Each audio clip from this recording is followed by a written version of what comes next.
Okay. I guess thank you so much to everyone that's joined. I see we've got quite a few people from all over the world. We've got two people from London, someone from Luxembourg. We've got Tracy from Cape Town. Good to see you, Tracy, in the attendees. Welcome to Scytale's live webinar on AI compliance for startups. I'm your host, Ronan, and I'll be guiding you on everything you need to know before prospects start asking about ISO 42001. So a bit about my background. So I'm a senior GRC manager at Scytale. I have experience in information security compliance, 4 years of experience. I've helped customers from all over the world with SOC 1, SOC 2, ISO 27001, PCI DSS, and quite a few other frameworks. I also have vast expertise in golf, paddle, and if people know me in the office, I talk too much. So I asked ChatGPT how to do a good webinar, and it told me that all good webinars start with a poll. So I'm not going to go against ChatGPT. We're talking about AI, so I think it's right. So we're going to start with a quick poll on how is your organization currently using AI. So I'll give everyone a little bit of time to put in their answers.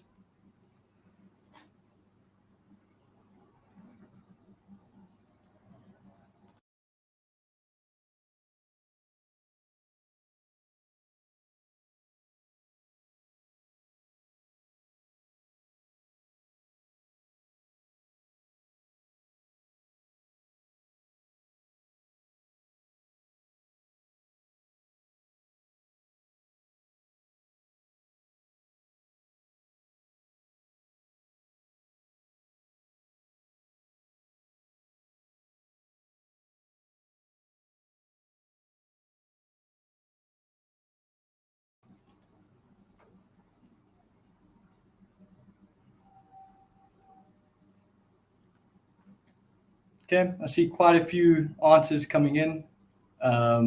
Give it a little bit more time, see if there's any more that come through.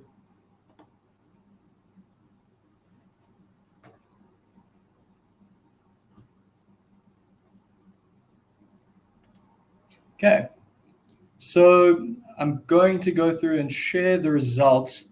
I'm very, very happy to see that there's no one in our webinar today that doesn't know what AI is. It would be pretty shocking. Majority of you use AI for some tasks, but humans are still in charge for now. I think that's majority of sort of where AI is sitting right now. It's slowly, well, not even slowly, it's quickly taking over the world, but it hasn't quite just taken over everything we do. And then we're all over AI, like we don't use our brains anymore. One person definitely feeling like AI has completely replaced us, which is also good to see. Maybe not good to see. So how are startups using AI today? So there are a couple ways that AI has completely changed the world. It's still growing rapidly, but we see AI being used in content creation and marketing automation, security and compliance. We see a lot of AI starting to grow in that market. AI for data analytics and decision making, chatbots and virtual assistants, as well as in product and software development. And that's just to name a few. It's really taking over the world. And with that, we're starting to see AI creating a whole new host of headaches for compliance experts. So AI is introducing risks that the security industry hasn't really seen before. It's being adopted really, really quickly, and regulations are starting to come our way. However, probably not fast enough. There are some like the EU AI Act that is definitely progressing quite quickly, but more regulations are definitely to come. Customers and investors are also asking more questions about AI risks. So, I mean, it's not just customers and investors, even auditors we see are asking more questions about how some companies are addressing AI risks. So definitely growing. This AI gets access to a lot of sensitive data these days, and sometimes even without users knowing it. So there's a whole new risk involved with AI where a lot of the AI that we interact with is a chatbot. if that chatbot wasn't developed securely or in a correct way, it does open up the risk that potentially someone could prompt an AI to give them really sensitive data that it had access to. Obviously, a lot of AI that we mostly interact with is pretty good at not disclosing very, very sensitive data, but it's still an ongoing problem and something that is a risk that we have to address. And also, why is compliance in AI becoming more and more important? It's a competitive advantage. Having some form of certificate to show compared to your competitors is going to put you one step above. So until recently, ISO 27001 has been good enough for startups. And it has been a great way to show your dedication to information security. But recently, we see more and more questions coming about AI risks and how organizations are addressing AI risks. And while ISO 27001 is fairly good at helping with your overall information security, it doesn't address AI directly, and it doesn't really help as much in addressing your compliance with AI laws and regulations that are popping up. So for those of you in the webinar that perhaps haven't done ISO 27001 either, or that just maybe require a bit of a recap, ISO 27001 is an information security standard that was created by the International Organization for Standardization. It provides businesses with a framework and guidelines to establish, implement, and manage their information security management system, an ISMS. It addresses mainly security with people, processes, and technology. And it encompasses mainly three dimensions: the confidentiality of your data, integrity, and availability. But realistically, ISO 27001, while it helps with your overall information security posture for your overall organization, AI has, as I said before, changed the game completely. New risks are present, and that's where ISO 42001 comes in. So the biggest question is, ISO 42001, what is it? Do you really even need it? So ISO 42001 is a standard introduced to assist organizations in showcasing and ensuring that their use and or development and deployment of AI is done in a secure, ethical, and transparent manner. But who is this even relevant for? So the key word there is that it is anybody using AI and or developing and deploying AI. So it's not just if you're developing AI, it's also if you make use of AI for a very critical business system that's relevant for you. So it becomes relevant for AI service providers, enterprises making use of AI for critical business operations, tech startups developing AI-driven products, which probably quite a few of you sit in that boat. It also is relevant for industries like healthcare and finance, where sensitive data can easily be exposed if AI is used incorrectly. It's also relevant for companies seeking AI trust and transparency and would like to comply with their local laws, like the EU AI Act that we've seen pop up. But let's say you've done ISO 27001 and now you're looking into ISO 42001. What's new? What's the difference? And where do they both lie? So ISO 27001 can be seen as like your information security foundation. It builds, as we said earlier, an ISMS, and it focuses on confidentiality, integrity, and availability. And it's more relevant for your overall information security posture of your entire organization. ISO 42001 inserts this AI-specific layer into your information security. And what it focuses on is building what we call an AIMS, an artificial intelligence management system.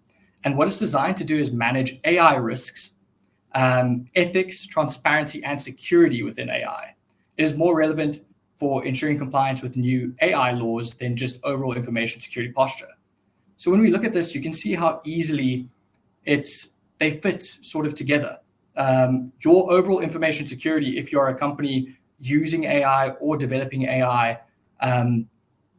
will be vastly changed by doing both an ISO 27001 and an ISO 42001. So it's very clear to see how they fit in with each other, why doing both can be very relevant. But also, I wouldn't see it any wrong in doing just or starting with an ISO 42001 if you more want to showcase your AI security. If customers are more focused on the product you're delivering and your product is very AI driven, I could see a very good argument why you'd want to start with an ISO 42001 and then maybe progress to a 27001 down the line. I think it would showcase the major risk in customers using your product than ISO 27001. That's also where the game is changing in terms of, I see that a lot of customers that we work with that have AI-driven products, they have done ISO 27001, but I think a lot of their customers are going to start asking for a 42001 instead of the 27001. So when will prospects start asking for ISO 42001?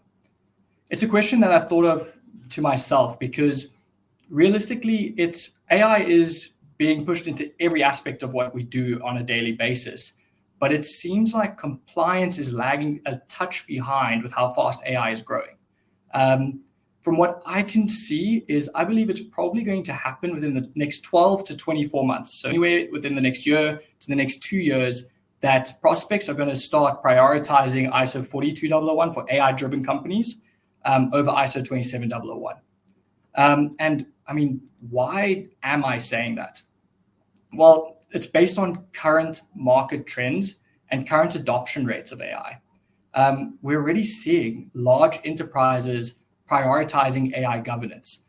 More and more enterprises are starting to look into even becoming ISO 42001 compliant themselves. They are very concerned with the up and coming EU AI Act laws or other AI regulations that are expected to come in within the next 2 years. There's also a lot of compliance shifts within SaaS and AI-driven products. The realistic outlook on it is that the major risk that companies are now facing is to do with the data they are giving AI. And their overall information security has become pretty much like a thing that most companies are focusing on and doing, but AI is what's lagging behind. Your AI security is what's not quite keeping up with everything else. We've also seen that RFPs and enterprise contracts increasingly are requiring AI-specific controls.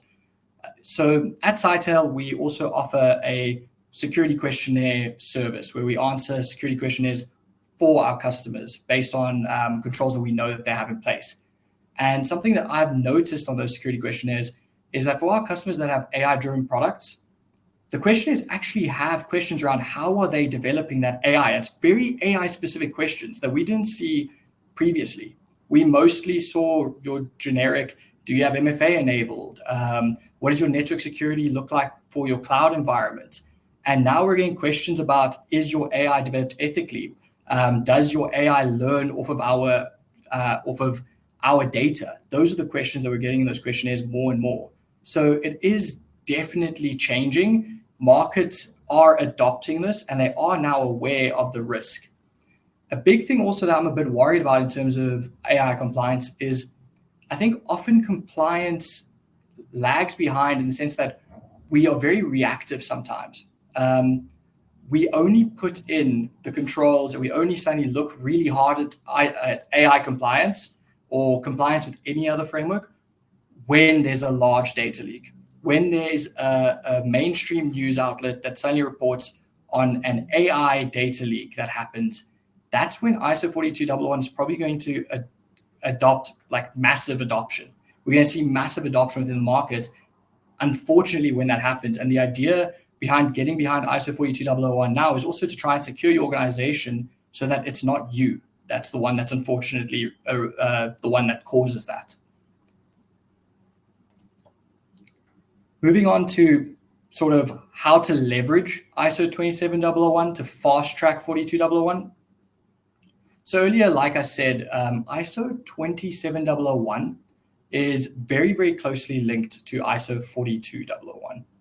They are structured in very similar ways in that we've got the ISMS in 27001 and we've got an AIMS in 42001. So what that encompasses is that in ISO, as part of the ISMS, we put together a lot of information security policies. So we put in an access control policy, just to name as an example. And in your ISO 42001 AIMS, you have to put in AI specific policies.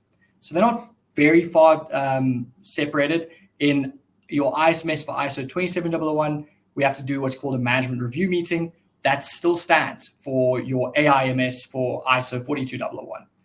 They both, ISO 27001 and ISO 42001, require that you need to do a risk assessment, which is, again, something that we can take from ISO 27001.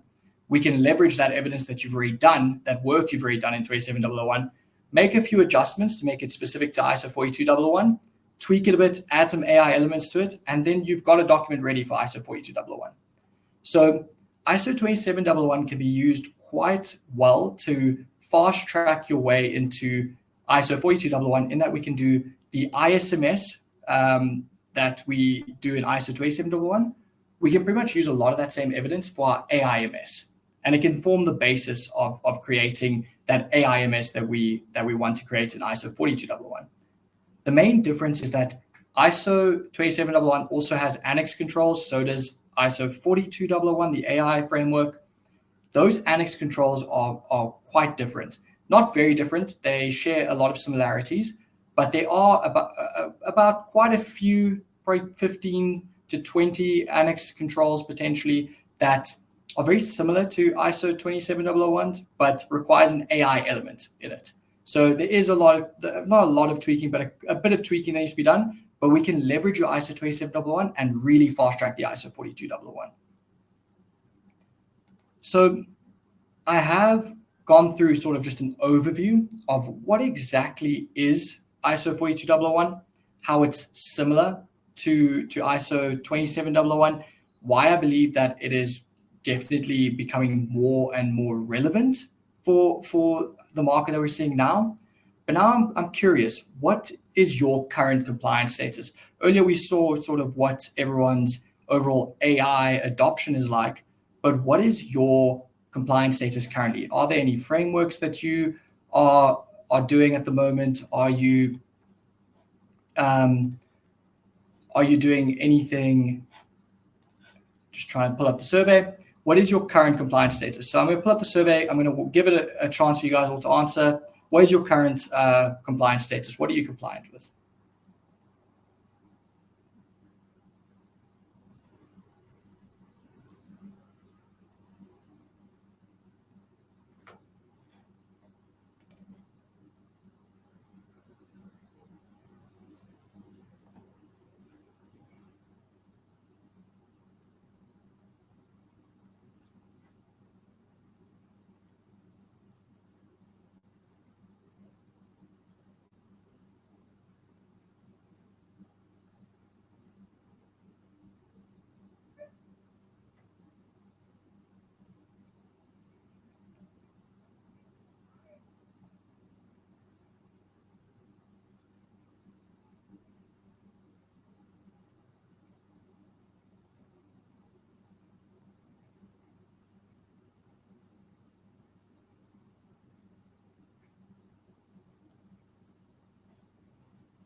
Okay, I'll give it a couple more seconds in case anyone else also wants to add their current compliance status.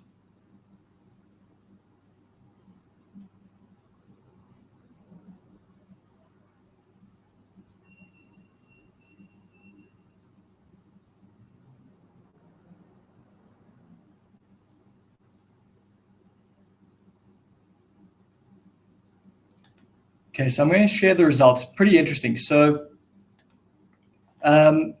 currently we've got quite a few people already compliant with ISO 27001. That's great. The good news for you guys is that it's really easy to migrate from 27001 a lot of the evidence into 42001, like I already said. There's quite a few people that are already in the process of getting compliant with ISO 27001 and SOC 2, which is great. I would actually, if ISO 42001 is something that you're interested in, I mean, doing both at the same time, you can kind of kill two birds with one stone with a lot of the evidence. So there's a lot of synergies between the two frameworks. And then there's a couple of people, about 23%, that haven't dealt with compliance yet. I guess the only thing for me is today's a really good day to start. I think covering those risks sooner rather than later is really, really important. So just before I continue, I do see a couple of questions coming through. I will address them at the end. So please, you can bombard the chat with the questions. I will get to it right at the end. So in that poll, I could clearly see that quite a few people haven't started to being compliant with anything yet. And there are also some that have already done ISO 27001 or have started ISO 27001. I may be a bit biased, but I think if you were going to do a start ISO 42001 today, I think Scytale is a really good start. So what is it that Scytale does and what makes us a good option? Our compliance platform is targeted at automating a lot of the evidence collection. So we integrate with your tech stack and we automatically collect a lot of the evidence for the audit. And what that's targeted at doing is reducing the time spent where you have to manually work and take manual screenshots and collect evidence for your audit. We don't want that. We don't like that you spend a lot of time collecting evidence. It is a big time suck. Combine that with a compliance expert like myself, and you will see your certification in the most pain-free and efficient timeline possible. So definitely, I might be a bit biased. I would say look into maybe looking at Scytale as an option for that.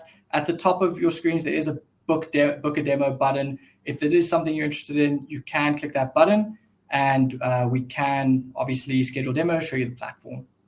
So if you were to start working with Scytale today, how long would it take you to get that ISO 42001 certificate? So you can show it to prospects, you can show it to investors, you can show it to customers. What does that timeline look like? So if you were to start today, we would do a kickoff call. What that entails is that we'll onboard all the stakeholders needed for the product into the Scytale platform, and we'll integrate with your tech stack. So we'll integrate with a lot of the systems that you use so we can automatically collect that evidence. We'll take about 1 week to get an understanding of your environment, get an understanding of your business, because a few of the controls required in ISO 42001 are actually optional. They're not mandatory. And then we can scope them out, scope them in if they're relevant to you. We'll define your AIMS. What that means is we'll be we'll be doing the risk assessment. We will be signing off policies, and we will do the overall gap analysis. In that gap analysis, we identify any issues with the way you're managing your security, the way you're managing your AI, and any gaps we get closed. It'll take us about 1 to 2 weeks to remediate those gaps with you, tell you what to do, tell you what to implement in order to remediate that. And then we'll take about 2 to 3 weeks to collect and review all the relevant evidence required for the audit. So the reason why it takes 2 to 3 weeks is we do collect a lot of automatic evidence. There are a couple small things that are always going to be manual. You cannot automate it. It just is what it is. And for that, we have to just collect that evidence with you. And it takes us time at Scytale as a compliance expert to review the evidence, do the internal audit that we have to do. And then about another 2 to 3 weeks, we can get the ISO audit completed. The ISO 42001 audit is split between a stage 1 and a stage 2 audit. In the stage 1 audit, so it's typically 2 weeks apart. In the stage 1 audit, the auditor basically does a gap assessment or a readiness assessment. In that, they'll review mainly your AIMS documents, so your policies. And your AIMS is more, the easiest way to explain it to someone is your AIMS is sort of what you're saying you're going to do. So you're doing a risk assessment, you're putting into effect policies, and you're pretty much designing how you're going to manage your AI security. And in the annex controls, we actually showcase to the auditor, what are we actually doing? And the auditor assesses whether it matches with what we designed. So first, we'll go into a stage 1 audit. The auditor verifies you've got policies in place, those policies meet the requirements of the standard. And then 2 weeks later, we go into stage 2. So after stage 1, the auditor can identify findings. They can have a couple of issues with policies. We get the opportunity to remediate those findings, and then we go into the stage 2. So we go into the stage 2. That's when the auditor will mainly review sort of everything in its entirety, see if you are meeting the standard. If the auditor identifies any issues with some controls, they will mark a finding on it, and we'll get the opportunity to remediate those findings. And then once we've remediated those findings, hopefully there are 0 findings and it's a really quick and easy process, then we get the ISO 42001 certificate. So in total, you're looking at anywhere between 8 to 12 weeks. And at Scytale, we work at your speed. We work at however fast you're going. So the good news is that timeline, whether it's on the short or the long end, is completely in your control. We match the speed that you are going at. Pair that with if you were doing ISO 27001, it's going to be much easier to actually shorten this timeline a little bit. There is a little bit of tweaking to do, so probably still looking at close to 8 weeks if we are migrating from ISO 27001. But the nice thing about that process is a lot of the work is not very time consuming on your end. It will be quite quick actually to update the policies, add some AI specific risks to your risk assessment, and perform another manager review, do an internal audit. So that's pretty much an overview of the timeline. And yep, that's overall ISO 42001 in a nutshell. I did try and keep the content a little bit shorter because I like to answer questions and difficult questions. I think rather addressing exactly what you guys would like to see me do or would like to have answers for is probably better.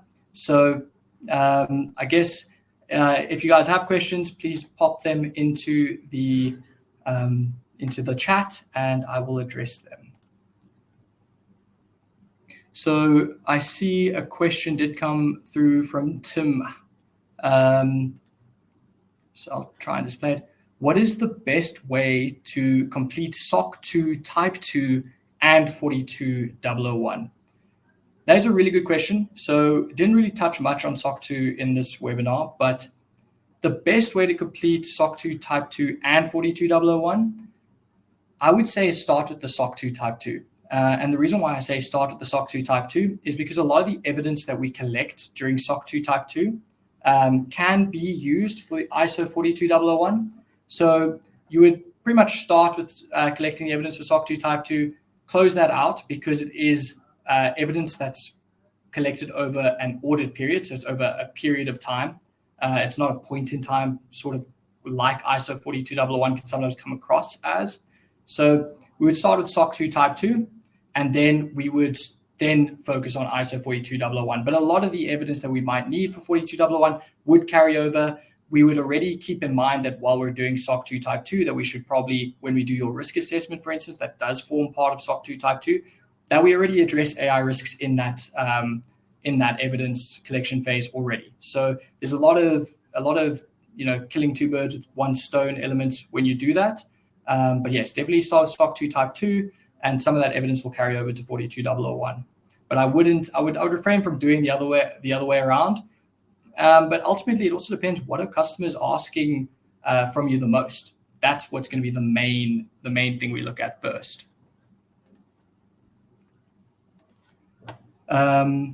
Another question has come through. So, have you seen common pitfalls that startups should avoid when preparing for ISO 42001? So in ISO 42001, common pitfalls. So it's a bit of a difficult one. Most of the ones I've done have been migrations from ISO 27001. Very difficult to fail in that essence. But common pitfalls that startups should avoid when preparing is doing it manually. Doing that audit collection process, doing that process manually can be a massive headache, super time consuming. So I wouldn't recommend doing it that way. I think you leave yourself open to a lot of mistakes. You leave yourself open to a process that instead of looking 8 to 12 weeks long, it's looking a year long. So that's definitely something I would avoid. for sure. Got another one from Kyle. What's next? After ISO 42001, what else would I need for making my AI compliance next level? That is a very, very good question. So after ISO 42001, so in ISO 42001, we obviously address AI-specific risks, and we also address sort of complying with AI laws and regulations. What I would say is that ISO 42001 handles those laws and regulations on a bit more of a surface level. Would be worthwhile looking into doing, for instance, the EU AI Act, going into depth on the EU AI Act and maybe complying with it further. That would be what I would say is the next step. Also, if you're starting with ISO 42001 and you haven't done something like ISO 27001, I would say, I mean, you can secure your AI as much as you like, but ultimately, if your organization as a whole is still not very secure, it's still going to leave you open to a lot of gaps. So I would say definitely looking into ISO 27001, and then yeah, that would be my main recommendation. Cool. Are there any other questions at all? I'll leave it open for a little bit longer.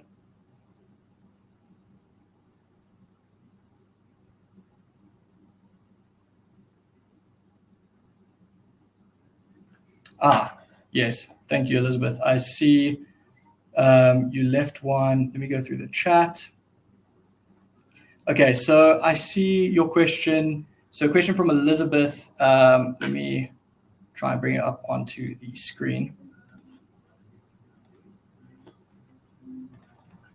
So Elizabeth has a really good question. So do you see a requirement or trend for PII masking when processing client data with open AI solutions?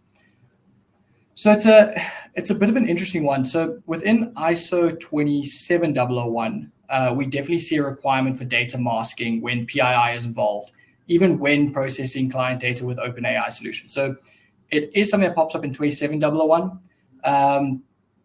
Ultimately, when it comes to PII, we need to take adequate steps to secure the data.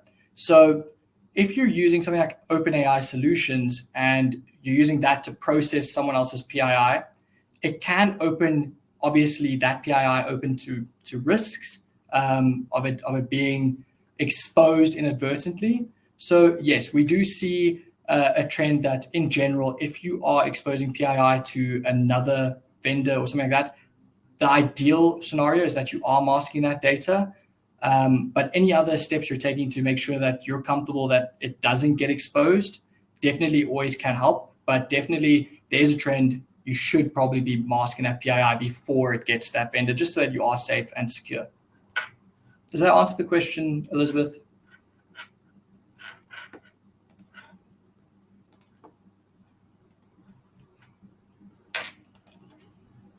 Perfect.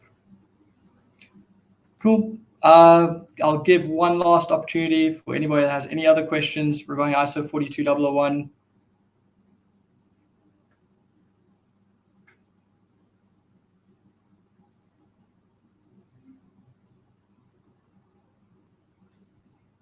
Okay, perfect. Well then, a big thank you from my side to all of you that joined today. I hope by the end of it, you guys know a little bit more about ISO 42001 and the AI risks that it can help avoid. It's been a lovely journey with you. I've enjoyed speaking to all of you, and I hope to see you guys in some way or another, ideally preparing for ISO 42001 with me on the Scytale platform. I think it would be great to see you there. Thank you so much, everyone.